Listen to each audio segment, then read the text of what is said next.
ಎಲ್ಲ ಮುಗಿದ ಮೇಲೆ ನಾನು ಅದ್ರ ಬಗ್ಗೆ ಮಾತಾಡೋಕ್ಕೆ ಹೋಗೋದಿಲ್ಲ. ಈಗ ಏನಾಗುತ್ತೆ, ಭಗವಂತನ ಯಾರು ಕೈ ಮುಗಿಯಲ್ಲ ಹೇಳಿ, ಯಾರು ಪೂಜೆ ಮಾಡಲ್ಲ ದೇವರನ್ನ? ನಾವೆಲ್ಲರೂ ಪೂಜೆ ಮಾಡ್ತೀವಿ. ಅಲ್ಲಿ ಒಬ್ಬೊಬ್ಬರು ಒಂದೊಂದು ಮನಸ್ಸು ಇರ್ಬೋದು, ಅದು ತಪ್ಪು ಅಂತ ನಾನು ಹೇಳೋದು ತಪ್ಪಾಗುತ್ತೆ. ನಾನು ಯಾವಾಗಲೂ ಎಲ್ಲರೂ ಒಂದೇ ಸಮ ನೋಡೋಂಥ ವ್ಯಕ್ತಿ. ಒಂದು ವೇಳೆ ಏನಾದರೂ ನನ್ನಿಂದ ತಪ್ಪಾಗಿದೆ ಅಂದರೆ ನಾನೇ ಓಪನ್ ಆಗಿ ಕೇಳ್ತೀನಿ, ನಾನೇ ಫೋನ್ ಮಾಡಿ ಕೇಳ್ತೀನಿ, ನನ್ನಿಂದ ತಪ್ಪಾಗಿದ್ದರೆ ದಯವಿಟ್ಟು ಹೇಳಿ, ನಾನು ತಿದ್ಕೋತೀನಿ ಅಂತ. ಸೊ ನನಗೆ ಆ ಥರ ಒಂದು ತುಂಬ ದೊಡ್ಡ ಮನಸ್ಸು ದೇವ್ರು ಕೊಟ್ಟಿರೋದ್ರಿಂದ ನಾನು ತಲೆ ಕೆಡಿಸ್ಕೊಳಕ್ಕೆ ಒಂದಷ್ಟು ಜನ ಆಪ್ಷನ್ಸ್ ಆಗುತ್ತಲ್ವಾ. ಶೂಟಿಂಗು ಎಲ್ಲ ಇರ್ತದೆ, ಎಲ್ಲರೂ ಫೋನ್ ಮಾಡಿದ್ರು ಬೆಳಿಗ್ಗೆ, ಪಾಪ ನನಗೆ ಇರೋರೆಲ್ಲ ಬಂದಿದ್ದಾರೆ. ಇಲ್ಲ ಶೂಟಿಂಗು ಇದ್ದಾಗ ಕಾಣ್ತಲ್ವಾ. ಸೊ ಅವರ ಒಂದು ಯಾವುದೇ ನಿರ್ಮಾಪಕನಿಗೂ ತೊಂದರೆ ಆಗಬಾರ್ದು ಅನ್ನೋ ಉದ್ದೇಶದಿಂದ ನಾನು ಯಾರಿಗೂ ಒತ್ತಾಯ ಮಾಡೋಕ್ಕೆ ಹೋಗಿಲ್ಲ ಅಷ್ಟೇ. ಓಕೆ, ಅಂದರೆ ಇವತ್ತಿನಿಂದ ಇನ್ನೊಂದು ಹೊಸ ಪಾಸಿಟಿವ್ ವೈಬ್ ಇಡೀ ಚಿತ್ರರಂಗಕ್ಕೆ ಸಿಗುತ್ತೆ. ನನಗೆ 100ಕ್ಕೆ 100 ನಂಬಿಕೆ ಇದೆ, ಸಿಗಬೇಕು. ಎಲ್ಲರ ಒಂದು ಅಂಡರ್ಸ್ಟ್ಯಾಂಡಿಂಗಲ್ಲಿ ನಾವು ಈ ಒಂದು ಜಾಗನ ಹಿರಿಯರು ಕಟ್ಟಿದಂಥ ಒಂದು ಚಿತ್ರರಂಗ ಇದು ನನಗೆ ತುಂಬ ಮುಖ್ಯವಾಗಿ, ಅದನ್ನು ನಾನು ಹೇಳೋಕ್ಕೆ ಇಷ್ಟಪಡ್ತೀನಿ. ನಾನು ಒಬ್ಬ ಸಾಧಾರಣ ನಿರ್ಮಾಪಕನ ಜೊತೆ ನಾನು ಬಂದಿದ್ದೀನಿ. ನಿರ್ಮಾಪಕರ ಥರ ಇದ್ದಿದ್ದರೆ ನನಗೂ ಇವೆಲ್ಲ ಗೊತ್ತಾಗ್ತಾ ಇರಲಿಲ್ಲ. ಈ ಚಿತ್ರರಂಗನ ಯಾವ ರೀತಿ ಕಟ್ಟಿದ್ರು ಅಂತ ಡಾಕ್ಟರ್ ರಾಜ್ಕುಮಾರ್ ಅವರು, ಅಮ್ಮ ಪಾರ್ವತಮ್ಮ ರಾಜ್ಕುಮಾರ್ ಅವರು ಸಂದರ್ಭ ಬಂದಾಗ ನೂರಾರು ಸರಿ ಸಿಕ್ಕಿ ಮಾತಾಡ್ತಾ ಇರ್ತೀವಿ. ಆ ಮಾತಾಡೋದ್ರಲ್ಲಿ ಅವ್ರು ಬರೀ ಚಿತ್ರರಂಗದ ವಿಷಯನೇ ಮಾತಾಡ್ತಾ ಇದ್ದಿದ್ದು. ಚಿತ್ರರಂಗ ಯಾವ ರೀತಿ ಕಟ್ಟಿದ್ರು, ಅವ್ರು ಯಾವ ರೀತಿ ಒಂದೊಂದು ಮೂಟೆ ಅಕ್ಕಿನೂ ಕಲೆಕ್ಟ್ ಮಾಡಿ ಕಲಾವಿದರಿಗೆ ಎಲ್ಲರಿಗೂ ಸೇರಿಸಿ ಊಟ ಸಿಕ್ಕರೆ ಸಾಕು ಅನ್ನೋ ಒಂದು ಸಂದರ್ಭದಿಂದ ಕಷ್ಟಪಟ್ಟು ಈ ಮಟ್ಟಕ್ಕೆ ಬೆಳೆಸ್ಕೊಂಬಂದಿದ್ದೀವಿ ಅನ್ನೋ ಒಂದು ಮಾತನ್ನು ಈಗಲೂ ಆ ಮನಸ್ಸಲ್ಲಿ ನಾಟಿದೆ. ಅದು ಅವರು ಬೆಳೆಸ್ಕೊಂಬಂದಂಥ ಈ ಒಂದು ಚಿತ್ರರಂಗನ ಅಂದರೆ ನಾವು ಯಾವ ಜನ್ಮದಲ್ಲಿ ಏನು ಪುಣ್ಯ ಮಾಡಿ ನಾವು ಗೊತ್ತಿಲ್ಲ. ಅಣ್ಣವರಾಗ್ಬೋದು, ವಿಷ್ಣು ಸರ್ ಆಗ್ಬೋದು, ಅಮ್ಮ ಪಾರ್ವತಮ್ಮ ರಾಜ್ಕುಮಾರ್ ಅವರಾಗ್ಬೋದು, ಅಂಬರೀಷ್ ಅವರಾಗ್ಬೋದು, ಶಂಕರ್ನಾಗ್ ಅವರಾಗ್ಬೋದು, ಈ ಥರ ಹಿರಿಯ ಸುಮಾರು ಹಲವಾರು ಕಲಾವಿದರ ಜೊತೆಯಲ್ಲಿ ನೂರಾರು ಸರಿ ಕೂತು ಮಾತಾಡಿ ಆ ಒಂದು ಅದೃಷ್ಟ ಅಂತಿನೋ ಯೋಗ ಅಂತಿನೋ ಗೊತ್ತಿಲ್ಲ, ಆ ಥರ ಭಾವಿಸ್ತೀನಿ. ಅಟ್ಲೀಸ್ಟು ಅವರು ಕಷ್ಟಪಟ್ಟು ಈ ಒಂದು ಚಿತ್ರರಂಗನ ಇಷ್ಟು ದೊಡ್ಡ ಮಟ್ಟಿಗೆ ಬೆಳೆಸಿ, ನಿಮ್ಮೆಲ್ಲರಿಗೂ ಗೊತ್ತೇ ಇದೆ, ಇಡೀ ರಾಜ್ಯದಲ್ಲ ಇಡೀ ದೇಶದಲ್ಲೇ, ನಮ್ಮ ದೇಶದಲ್ಲಿ ಕಲಾವಿದರ ಭವನ ಅಂತ ಈ ಥರ ಯಾರೂ ಕಟ್ಟಿಲ್ಲ. ಇದನ್ನು ಕಟ್ಟಬೇಕು ಅಂದರೆ ಇವತ್ತು ನಿಮಗೆಲ್ಲರಿಗೂ ಗೊತ್ತಿದೆ, ಬೆಂಗಳೂರು ಸಿಟಿಯಲ್ಲಿ ಒಂದು 30-40 ಸೈಟ್ ತೊಗೊಂಡು ಒಂದು ಮನೆ ಕಟ್ಟಬೇಕು ಅಂದರೆ ಎಷ್ಟು ಕಷ್ಟ ಇದೆ ಅಂತ ನಿಮ್ಮೆಲ್ಲರಿಗೂ ಗೊತ್ತಿರೋಂಥ ವಿಷಯ. ಇವತ್ತು ಅಂದರೆ ಈ ಒಂದು ಭವನನ ಕಟ್ಟಬೇಕು ಅಂದರೆ ಇವತ್ತು ನಾನು ನೆನೆಸ್ಕೋಬೇಕಾಗಿರೋದು ರಾಜ್ಕುಮಾರ್ ಅವ್ರನ್ನ, ಪಾರ್ವತಮ್ಮ ರಾಜ್ಕುಮಾರ್ ಅವ್ರನ್ನ, ವಿಷ್ಣುವರ್ಧನ್ ಅವ್ರನ್ನ, ಅವರೆಲ್ಲರ ಒಂದು ಆಸೆ ನಾನು ಪಡ್ತೀನಿ. ನೆರವೇರಿಸೋದಕ್ಕೆ ಸರಿಯಾಗಿರೋಂಥ ವ್ಯಕ್ತಿ ಬೇಕು, ಅದು ರೆಬಲ್ ಸ್ಟಾರ್ ಅಂಬರೀಷ್ ಅವರು. ಇಡೀ ಚಿತ್ರರಂಗದ ಒಂದು ಮೇರು ನಟ ಅಂತೇನು ಹೆಸರು ಮಾಡಿ ನಮಗೆಲ್ಲರಿಗೂ ಶಕ್ತಿ, ನಮ್ಮ ಇಡೀ ಚಿತ್ರರಂಗಕ್ಕೆ ಒಂದು ದೇವ್ರ ಥರ ಇದ್ದರು ರಾಜ್ಕುಮಾರ್ ಅವರು. ಅವರೆಲ್ಲ ನಾವು ಕಳ್ಕೊಂಡಿದ್ದೀವಿ ಇವತ್ತು. ಆದರೆ ಅವರು ಹೇಳಿದಂಥ ಮಾತುಗಳನ್ನು, ಅವ್ರು ಕಟ್ಟಿಕೊಟ್ಟಂಥ ಚಿತ್ರೋದ್ಯಮನ ನಾವು ಖಂಡಿತವಾಗ್ಲೂ ಬಿಡಬಾರ್ದು. ನಮ್ಮ ರೆಸ್ಪಾನ್ಸಿಬಿಲಿಟಿ ಅದು, ನಮ್ಮ ಜವಾಬ್ದಾರಿ ಅದು. ಆ ಜವಾಬ್ದಾರಿನ ನಾವು ಎಷ್ಟು ನಮ್ಮ ಮಟ್ಟಿಗೆ ನಮ್ಮ ಕೈಲಾಗುತ್ತೋ ಅದನ್ನು ಮಾಡಿ ಚಿತ್ರರಂಗನ ಉಳಿಸ್ಕೋಬೇಕು ಅನ್ನೋದು ನನ್ನ ಆಸೆ. ಅದು ಎಷ್ಟು ಮಟ್ಟಿಗೆ ಸಕ್ಸಸ್ ಆಗ್ತೀನೋ ಗೊತ್ತಿಲ್ಲ. ಈಗ ನಿಮ್ಮೆಲ್ಲರಿಗೂ ಗೊತ್ತಿದ್ದಂಗೆ ನೀವು ಚೇಂಬರಲ್ಲೆಲ್ಲ ನೋಡ್ತಾ ಇರ್ತೀರ, ಒಂದು ಚಿತ್ರದ ರೆಮ್ಯುನರೇಷನ್ನ ಅಣ್ಣವ್ರು ಕೇಳೋರಂತೆ, ಎಷ್ಟು ತಗೋಬೇಕು ನಾನು, ಎಷ್ಟು ಕೊಡ್ತಾರೆ ನನಗೆ ಅಂತ. ಅವರು ಏನೋ ಒಂದು ಇಷ್ಟು ತಗೋತಾ ಇದ್ದೀವಿ ಅಂದಾಗ, ಬೇಡ ಅಷ್ಟು ತಗೋಬೇಡಿ, ಒಂದು 30-40% ಕಮ್ಮಿ ತಗೊಳ್ಳಿ. ಯಾಕೆಂದರೆ ನಿರ್ಮಾಪಕರು ಉಳಿದ್ರೆ, ನಿರ್ಮಾಪಕರಿಗೆ ಲಾಭ ಆದರೆ ಅವನು ಇನ್ನೊಂದು ಚಿತ್ರ ಮಾಡ್ತಾನೆ. ಈಗ 20, 30, 40, 50, 60 ಜಾಸ್ತಿ ಆಗಬೇಕು ಚಿತ್ರ ನಿರ್ಮಾಣಗಳು. ನಾವು ಅದನ್ನು ಪಾಲಿಸಿದ್ರೆ ನಾವು ಲಾಭ ಮಾಡ್ದೆ ಅಂದ್ಕೊಳ್ಳಿ, ಅವನು ಚಿತ್ರ ಮಾಡ್ತಾನೆ, ಅವನು ಒಂದು 4 ಜನ ಕರ್ಕೊಂಬರ್ತಾನೆ. ಇವನು ನೋಡಿ ಇನ್ನೂ 4 ಜನ ಬಂದು ವ್ಯಾಪಾರಕ್ಕೆ ಬರ್ತಾರೆ, ಚಿತ್ರ ನಿರ್ಮಾಣಕ್ಕೆ ಬೇಜಾರು ಜನ ಬರ್ತಾರೆ.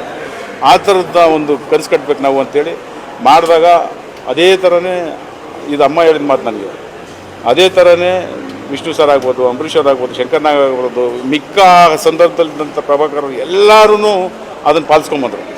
ಚಿತ್ರರಂಗನ ಬೆಳೆಸಬೇಕು, ಉಳಿಸ್ಬೇಕು ಅನ್ನೋ ಒಂದು ಉದ್ದೇಶದಿಂದ ಪಾಲಿಸ್ಕೊಂಬಂದರು. ಅದು ಈ ಮಟ್ಟಕ್ಕೆ ಬಂದು ನಿಂತಿದೆ ಇವತ್ತು ನಮ್ಮಲ್ಲಿ ದುರಾದೃಷ್ಟಕ್ಕೆ ಇರೋದೇ 4-5 ಜನ ಹೀರೋಗಳು. ಅಂದರೆ ಒಂದು ದೊಡ್ಡ ಮಟ್ಟಕ್ಕೆ ಇವಾಗ ನೀವೇ ಹೇಳ್ತಿರಲ್ಲ, ಯಾರು ಇವಾಗ 100 ಜನ ಆರ್ಟಿಸ್ಟ್ ಬಂದರೆ 100 ಜನ ಅಲ್ಲ, ಯಾರು ಸ್ಟಾರ್ ಬರ್ತಾರೋ ಅವ್ರ ಹತ್ರ ನೋಡೋಕ್ತಿರಲ್ಲ.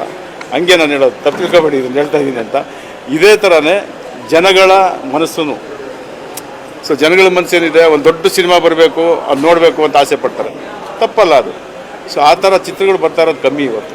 ಸೊ ಅದು ಜಾಸ್ತಿ ಆಗಬೇಕು. ವ್ಯಾಪಾರ ವ್ಯವಹಾರದಲ್ಲಿ ಖಂಡಿತವೂ ಚಿತ್ರರಂಗ ಮುಂಚೆ ಕನ್ನಡ ಚಿತ್ರರಂಗ ಯಾವ ರೀತಿ ತೊಡಗಿಸ್ಕೊಂಡಿತ್ತೋ ಅದೇ ಥರ ವ್ಯಾಪಾರ ವ್ಯವಹಾರಗಳಲ್ಲಿ ದೊಡ್ಡ ಮಟ್ಟಕ್ಕೆ ವ್ಯಾಪಾರ ವ್ಯವಹಾರ ಆಗಬೇಕು ಅನ್ನೋದೇ ನಮ್ಮ ಆಸೆ.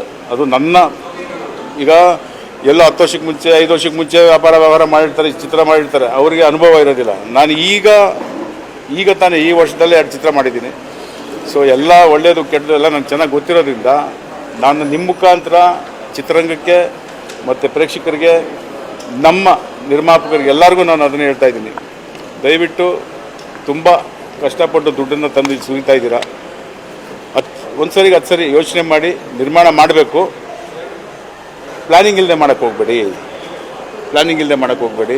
ಇವೆಲ್ಲ ಯೋಚನೆ ಮಾಡಿ ಒಳ್ಳೊಳ್ಳೆ ಚಿತ್ರಗಳನ್ನ ನಿರ್ಮಾಣ ಮಾಡೋದಕ್ಕೆ ನಾವೆಲ್ಲರೂ ಮುಂದಾಗೋಣ ಅನ್ನೋದಕ್ಕೆ ಇವತ್ತು ಈ ಪೂಜೆ ಮುಖಾಂತರ ಎಲ್ಲರಿಗೂ ಒಳ್ಳೆಯದಾಗಲಿ, ಬಂದು ಪ್ರಾರ್ಥನೆ ಮಾಡ್ಕೊಳ್ಳಿ, ಪೂಜೆ ಮಾಡ್ಕೊಳ್ಳಿ, ಆಶೀರ್ವಾದ ಪಡ್ಕೊಂಡು ಹೋಗಿ ಅಂತ ನಾವು ಈ ಪೂಜೆನ ಮಾಡಿದ್ದೀವಿ. ಇದು ಚಿತ್ರೋದ್ಯಮಕ್ಕೆ ಒಳ್ಳೇದಾಗಲಿ ಅಂತ ಮಾಡ್ತೀವಿ ಪೂಜೆ ಅಂತ. ಬಟ್ ಸಾಕಷ್ಟು ಜನ ಪ್ರೊಡ್ಯೂಸರ್ ಅಂದರೆ ಕೆಲವರು ಸೋಷಿಯಲ್ ಮೀಡಿಯಾದಲ್ಲಿ ಬರ್ಕೊಂಡಿದ್ದು ಬೇಕಾಗಿರೋದು ಸಿನಿಮಾ ಹೊರತು ಈ ಹೋಮ ಹವನ ಅಲ್ಲ. ಹಿಂದೆ ವೀರಪ್ಪನವರು ಕಿಡ್ನಾಪ್ ಮಾಡಿದಂಥ ಸಂದರ್ಭದಲ್ಲಿ ಪೂಜೆ ಮಾಡೋದಕ್ಕೆ ಒಂದು ಅರ್ಥ ಇತ್ತು. ದರ್ಶನ್ ಅವರು ಈ ಥರದ ಕೊಲೆ ಕೇಸ್ನಲ್ಲಿ ಜೈಲಿಗೆ ಹೋಗಿರೋದಕ್ಕೆ ಈ ಥರದ ಪೂಜೆ ಮಾಡೋ ಅಗತ್ಯ ಇರಲಿಲ್ಲ ಅಂತ. ಒಂದು ಕಲಾವಿದ ಅಂದರೆ ಇಡೀ ಚಿತ್ರೋದ್ಯಮ ಒಂದು ಕುಟುಂಬಕ್ಕೆ ಏನಾದರೂ ಆದರೆ ಎಲ್ಲರೂ ಕೂಡ ಸಾಥ್ ಕೊಡಬೇಕು ಅಂತ ಹೇಳೋರು ಅವರೇ. ಇಡೀ ಉದ್ಯಮ ಒಂದು ಕುಟುಂಬ ಅಂತಾರೆ. ಆ ಕುಟುಂಬದ ಸದಸ್ಯರಲ್ಲಿ ಯಾರಿಗೋ ಒಬ್ರಿಗೆ ಪ್ರಾಬ್ಲಮ್ ಆಗಿದೆ ಅಂದರೆ ಅವ್ರು ಪರವಾಗಿ ನಿಂತು ಏನೋ ಮಾಡ್ತೀವಿ ಅಂತ ಹೊರಡಾಗ ಈ ಥರದ ಅಡ್ಡಗಾಲ ಆಗ್ತಾರೆ ಅಥವಾ ಕೊಂಕು ಮಾತಾಡ್ತಾರೆ. ಏನು ಹೇಳ್ತೀರಾ ಅಂಥವ್ರ ಬಗ್ಗೆ ಅನ್ನೋದು ಅವ್ರವ್ರ ಅಭಿಪ್ರಾಯ ಅದು ತಪ್ಪೇನಿಲ್ಲ. ಅವ್ರು ಮಾತಾಡೋದ್ರಲ್ಲಿ ತಪ್ಪೇನಿಲ್ಲ. ಈಗ ಏನಾಗುತ್ತಮ್ಮ,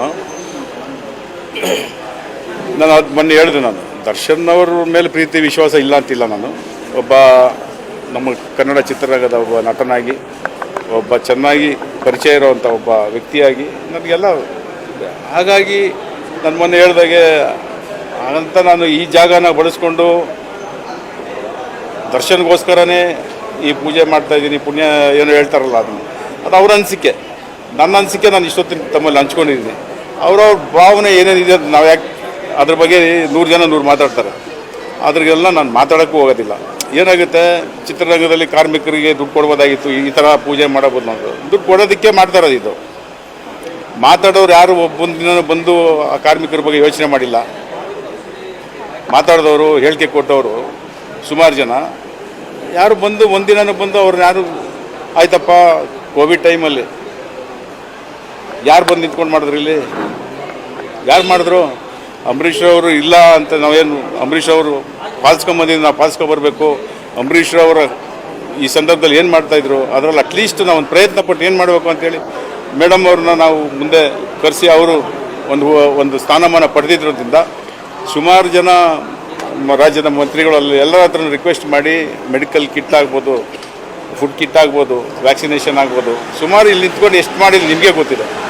ಸೊ ಯಾವತ್ತೂ ನಾವೇನು ಬಿಟ್ಟಿಲ್ಲ. ಅದನ್ನು ಮಾತಾಡೋರು ಮಾತಾಡ್ತಾರೆ ಅನ್ನೋದಕ್ಕೆಲ್ಲರಿಗೂ ಉತ್ತರ ಕೊಡೋಕ್ಕೆ ನಾನು ರೆಡಿ ಇಲ್ಲಮ್ಮ. ಅವ್ರವ್ರ ಅಭಿಪ್ರಾಯ, ಒಳ್ಳೇದು ಬಯಸಿದ್ರು ಸರಿ, ಕೆಟ್ಟದ್ದು ಬಯಸಿದ್ರು ಸರಿ, ಇಲ್ಲ ನಾವು ಮಾಡ್ತಾರೆ ಸರಿ ಇಲ್ಲ ಅಂತ ಅವ್ರ ಭಾವನೆ ಇದ್ರು ಅವರನ್ನು ಅಟ್ಲೀಸ್ಟ್ ಮುಂದೆ ಬಂದು ನಿಂತ್ಕೊಂಡು ಮಾಡಲಿ.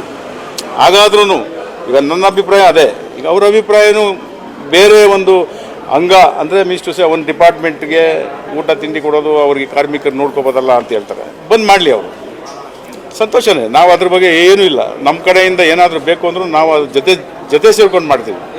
ಅದ್ರ ಬಗ್ಗೆ ನಾವು ಯಾವುದೇ ಥರದ ನಮಗೆ ಇನ್ನೊಬ್ರು ಏನೋ ಮಾತಾಡಿದ್ರು ಅವ್ರು ಇಷ್ಟ. ಎಲ್ರಿಗೂ ವಾಕ್ ಸ್ವಾತಂತ್ರ್ಯ ಇದೆ, ಮಾತಾಡ್ಕೊಡ್ರಿ, ಏನು ತೊಂದರೆ ಇಲ್ಲ. ಈಗ ನಾವು ಚೇಂಬರಲ್ಲಿ 100 ಮೀಟಿಂಗ್ ಮಾಡಿದ್ದೀವಿ. ಸಮಸ್ಯೆಗಳು ಬಂದಾಗ ಯಾವುದೋ ಒಂದು ಸಮಸ್ಯೆ ಇಟ್ಕೊಂಡು ಮಾತಾಡ್ತಾ ಇರ್ತೀವಿ. ಈ ಸಮಸ್ಯೆ ಈ ಥರ, ಹೀಗೆ ಇದು ಅಂತ. ಬಟ್ ತಕ್ಕ ಮಟ್ಟಿಗೆ ಎಷ್ಟೋ ಒಂದು ಕಡೆ ನ್ಯಾಯ ಸಿಕ್ಕಿದೆ. ಆಮೇಲೆ ಎಲ್ಲೋ ಒಂದು ಕಡೆ ನಮಗೆ ನಾವು ಅಂದ್ಕೊಂಡಂಥ ಸಾಧನೆ ಮಾಡೋಕ್ಕಾಗದಿರೋದು ಎಷ್ಟೋ ಇದೆ. ಸಾಧನೆ ಮಾಡೋಕ್ಕಾಗ್ದಿದ್ದಾಗ ನಾವು ಸರ್ಕಾರದ ಮೊರೆಗೆ ಹೋಗಿದ್ದೀವಿ. ಸರ್ಕಾರದವರು ಅಷ್ಟೇ ಪಾಪ ಅವ್ರ ಕೈಯಲ್ಲಿ ಏನಾಗುತ್ತೋ ಅದು ಮಾಡಿಕೊಟ್ಟಿದ್ದಾರೆ ನಮಗೆ. ಇವೆಲ್ಲ ಈ ಥರ ಭವನ ಆಗ್ಬೋದು ಇವೆಲ್ಲ ಮಾಡೋದಕ್ಕೆ ಸರ್ಕಾರ ನಾವು ನಿಜವಾಗ್ಲೂ ಹೇಳ್ತೀನಿ ಪುಣ್ಯ ಅಂತ ಹೇಳೋಕ್ಕೆ ಇಷ್ಟಪಡ್ತೀನಿ. ಬೇರೆ ರಾಜ್ಯಗಳನ್ನ ಕಂಪೇರ್ ಮಾಡಿದಾಗ ನಮ್ಮ ರಾಜ್ಯ ಸರ್ಕಾರ ಚಿತ್ರರಂಗಕ್ಕೆ ಮಾಡಿದಷ್ಟು ಬೇರೆ ರಾಜ್ಯದಲ್ಲಿ ಯಾರೂ ಏನು ಮಾಡಿಲ್ಲ ಅನ್ನೋದನ್ನು ನಾನು ಎಲ್ಲಿ ಬೇಕಾದ್ರೂ ಹೇಳ್ತೀನಿ. ಸೊ ಸರ್ಕಾರ ತಕ್ಕ ಮಟ್ಟಿಗೆ ನಾವು ಕೇಳಿದಾಗ ಎಷ್ಟೆಷ್ಟು ಏನೇನು ಸ್ಪಂದಿಸಬೇಕು ಸ್ಪಂದಿಸಿದ್ದಾರೆ. ಕೆಲವು ವಿಷಯಗಳನ್ನು ಸ್ಪಂದಿಸೋಕ್ಕಾಗದಿರೋದು ನಮಗೆ ಕೊರತೆ ಇರೋದನ್ನು ಕೊರತೆಗಳನ್ನ ತುಂಬಿಸ್ಕೊಳ್ಳೋದಕ್ಕೆ ಯಾರ ಹತ್ರ ಹೋಗ್ಬೇಕು? ನಾವು ದೇವ್ರ ಮೊರೆನೇ ಹೋಗೋದು. ಕಡೆಯ ಒಂದು ಆಪ್ಷನ್ ಅಂತೀವಿ, ಇಲ್ಲಾಂದರೆ ಕಡೆಯಲ್ಲಿ ಕೊನೆಗೆ ನಮಗೆ ಯಾರೂ ಇಲ್ಲ ಅಂದಾಗ ನಮ್ಮ ದೇವರೇ ಗತಿ ಅಂತೀವಲ್ಲ, ಅದನ್ನು ನಾವು ನಾನು ತುಂಬ ಮುಖ್ಯವಾಗಿ ದೊಡ್ಡಣ್ಣ ನಾವಿಬ್ಬರು ಕೂತ್ಕೊಂಡು ಮಾತಾಡುವಾಗ ಏನು ಮಾಡೋಕ್ಕಾಗಲ್ಲ. ಈ ಥರದ್ದು ಒಂದು ಒಳ್ಳೆ, ಯಾಕೆಂದರೆ ನಾನು ತುಂಬಾ ಈ ವರ್ಷದಲ್ಲಿ 2 ಚಿತ್ರಗಳನ್ನ ನಿರ್ಮಾಣ ಮಾಡಿ ಬಿಡುಗಡೆ ಮಾಡಿ ಏನು ಕಷ್ಟ ಅನುಭವಿಸ್ತಾ ಇದ್ದೀವಿ ಚಿತ್ರರಂಗ ಅನ್ನೋದು ನನಗೆ ಚೆನ್ನಾಗಿ ಗೊತ್ತು. ಅಟ್ಲೀಸ್ಟ್ ಎಲ್ಲೋ ಒಂದು ಚಿಕ್ಕ ಪಿಕ್ಚರ್ಗಳಿಗೆ ಪಿಕ್ಚರ್ ರಿಲೀಸ್ ಆಗಿ ಅದರ ರಿಪೋರ್ಟ್ ನೋಡಿಕೊಂಡು ವ್ಯಾಪಾರ ಆಗ್ತಾಯಿತ್ತು. ನಮಗಿರೋದು 2 ಸೋರ್ಸ್. ಒಂದು ಚಿತ್ರ ನಿರ್ಮಾಣ ಮಾಡೋ ಒಬ್ಬ ನಿರ್ಮಾಪಕನಿಗೆ 2 ಕಡೆಯಿಂದ ದುಡ್ಡು ಬರುತ್ತೆ. ಒಂದು OTT ಪ್ಲ್ಯಾಟ್ಫಾರ್ಮಿಂದ, ಇನ್ನೊಂದು ಬಾಕ್ಸ್ ಆಫೀಸಿಂದ. OTT ಅನ್ನೋದು ಇವತ್ತು ಟೋಟಲಿ ಕನ್ನಡ ಚಿತ್ರಗಳನ್ನು ತಗೊಳ್ಳೋದು ತುಂಬ ನಿಲ್ಲಿಸೇ ಬಿಟ್ಟಿದ್ದಾರೆ. ಎಲ್ಲೋ ಒಂದು ಕಡೆ ದೊಡ್ಡ ಸಿನಿಮಾಗಳು ತಗೋತಾಯಿದ್ರು, ಈಗ ದೊಡ್ಡ ಸಿನಿಮಾಗಳನ್ನು ತಗೋತಾ ಇಲ್ಲ. ಈಗ ಜೊತೆಯಲ್ಲಿ ಚಿತ್ರ ನಿರ್ಮಾಣ ಮಾಡಿದಂಥದ್ದನ್ನು ನಾವು ಡಿಪೆಂಡ್ ಆಗಬೇಕಾಗಿರೋದು ಬಾಕ್ಸ್ ಆಫೀಸ್. ಎಲ್ಲ ಇಡೀ ರಾಜ್ಯದ ಚಿತ್ರಮಂದಿರಗಳು ಬಿಡುಗಡೆ ಆಗ್ತಾ ಇದ್ದಾಗ ಕೆಲವು ಅದು ಪ್ರೇಕ್ಷಕರಿಗೆ ಬಿಟ್ಟಿದ್ದು. ಚೆನ್ನಾಗಿದ್ದರೆ ನೋಡ್ತಾರೆ, ಚೆನ್ನಾಗಿಲ್ಲ ಅಂದರೆ ನೋಡಲ್ಲ ಅನ್ನೋದನ್ನು ಅದನ್ನು ನಾವು ಹೋಗಿಲ್ಲ ಚಿತ್ರ ಯಾಕೆ ಹೋಗಿಲ್ಲ ಅನ್ನೋದ್ರ ಬಗ್ಗೆ ವಿಮರ್ಶೆ ಮಾಡೋಕ್ಕೆ ನಾನು ಇಷ್ಟಪಡಲ್ಲ. ಸೊ ಬಾಕ್ಸ್ ಆಫೀಸಲ್ಲಿ ಎಷ್ಟು ಕಲೆಕ್ಷನ್ ಆಗ್ತಾಯಿದೆ ಅನ್ನೋದನ್ನು ನಿಮಗೆ ಗೊತ್ತು. ಇವತ್ತು ಇಡೀ ಬೇರೆ ರಾಜ್ಯಗಳ ಬೇರೆ ಚಿತ್ರಗಳ ಬೇರೆ ಭಾಷೆ ಚಿತ್ರಗಳು ನಮ್ಮ ರಾಜ್ಯದಲ್ಲಿ ಹಲವಾರು ಚಿತ್ರಮಂದಿರಗಳಲ್ಲಿ ನಮಗೆ ಚಿತ್ರಮಂದಿರ ಸಿಗದಷ್ಟು ತೊಂದರೆ ಆಗ್ತಾಯಿದೆ. ದೊಡ್ಡ ಚಿತ್ರಗಳಿಗೆ ನಾನು ದೊಡ್ಡ ಚಿತ್ರಗಳಿಗೆ ಹೇಳ್ತಾರೆ, ದೊಡ್ಡ ನಮ್ಮ ಹೀರೋಗಳ ಚಿತ್ರಗಳಿಗೆ ಹೇಳ್ತಾ ಇದ್ದೀನಿ ನಾನು. ಆದರೂ ಅದೆಲ್ಲ ಕಷ್ಟಪಟ್ಟು ಬಿಡುಗಡೆ ಮಾಡಿದ್ಮೇಲೆ ನಮಗೇನು ಬರುತ್ತೆ ಅನ್ನೋದು ತುಂಬ ಮುಖ್ಯ ಆಗ್ತದೆ. ವ್ಯಾಪಾರನೂ ತುಂಬ ಮುಖ್ಯ ಅಲ್ವಾ, ವ್ಯವಹಾರ ತುಂಬ ಮುಖ್ಯ. ಸೊ ನಾನು ಯಾವಾಗಲೂ ಹೇಳ್ತಾ ಇರ್ತೀನಿ, ನಾವು ಚಿತ್ರರಂಗದಲ್ಲಿ ಎಷ್ಟು ಜನ ಇದ್ದೀವೋ ಸೀನಿಯರ್ ನಿರ್ಮಾಪಕರು ಅಂತೀವಿಲ್ಲ, ಒಂದು 20-30 ವರ್ಷದ ಚಿತ್ರಗಳು ಮಾಡ್ಕೊಂಬರ್ತಂಥ ನಿರ್ಮಾಪಕರು ಎಷ್ಟು ಜನ ಇದ್ದೀವಿ ಅನ್ನೋದು ನಿಮಗೆಲ್ಲ ಗೊತ್ತಿರೋ ವಿಷಯ. ಆದರೆ ಇವತ್ತು ಕಾರ್ಮಿಕರು ಸಾವಿರಾರು ಜನ ಚಿತ್ರರಂಗದ ಮೇಲೆ ಡಿಪೆಂಡ್ ಆಗಿದ್ದಾರೆ.